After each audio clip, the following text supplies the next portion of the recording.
आप सबको जय मसीह की। इस सुबह के समय हम एक वचन अध्ययन करेंगे जो भजन संहिता के 127वें अध्याय के 3 वचन से है। देखो, लड़के यहोवा के दिए हुए भाग है, गर्भ का फल उसी की ओर से प्रतिफल है। ऑलवेज डैडीज गर्ल नाम की अपनी पुस्तक में नॉर्मन राइट ने एक परिवार का वर्णन किया है। एक दिन उस परिवार के माता पिता ने अपने सारे बच्चों को हॉल में एकत्रित होने के लिए कहा। बच्चों के वहां आते ही उन्होंने कहा कि आज के बाद हम दोनों एक साथ नहीं रहने वाले, हम अलग होने वाले हैं, हम तलाक लेने वाले हैं।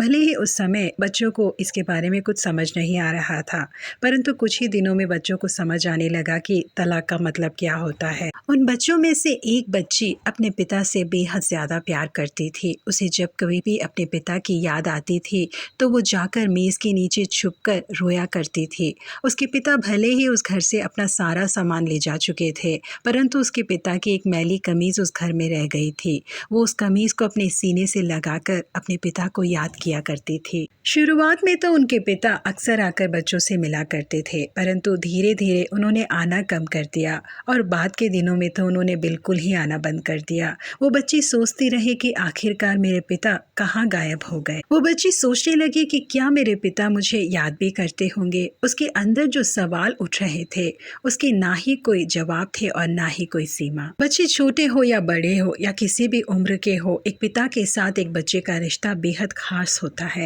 नॉर्मन राइट्स का कहना है कि एक लड़की एक पुरुष के साथ किस तरह का व्यवहार करती है, अपने पेशे को कैसे चुनती है या अपने भविष्य की योजना किस तरह से बनाती है, ये इस बात पर निर्भर करता है कि उस लड़की का रिश्ता अपने पिता के साथ कैसा था। जी हाँ प्रिय परमेश्वर के लोगों, आज के ज़माने में ये बहुत ही दुर्भाग्य की बात है कि कई लड़कियों को अपने पिता का प्रेम, मार्गदर्शन और सुरक्षा प्राप्त नहीं है। इस दुनिया में कई पुरुष ऐसे मौजूद हैं जो अपने परिवार की, अपनी पत्नी की और बच्चों की जिम्मेदारी नहीं उठाते, उन्हें बेसहारा छोड़कर चले जाते हैं। हमारे पूर्व प्रधानमंत्री श्री जवाहरलाल नेहरू ने अपनी बेटी इंदिरा को जो स्नेह और मार्गदर्शन दिखाया था, वही कारण था कि वो भी उन्हीं की राहों पर चलते हुए हमारे देश की प्रधानमंत्री बन पाई। क्योंकि उनके सामने उनके पिता का एक अच्छा उदाहरण था, इसीलिए वो भी उन्हीं राहों पर चलते हुए एक ऊंचे स्तर को हासिल कर पाए। हम पवित्र शास्त्र में पढ़ते हैं कि आयुब ने अपने तीनों बेटियों से बेहद प्रेम किया और अपने बेटों के मुकाबले अपने बेटियों को भी उतनी ही आजादी दी। प्रिय परमेश्वर के लोगों, आज के जमाने में जहाँ बेटियों को बोझ समझा जाता है, हम प्रार्थना करें कि उन बेटियों को ऐसे पिता मिले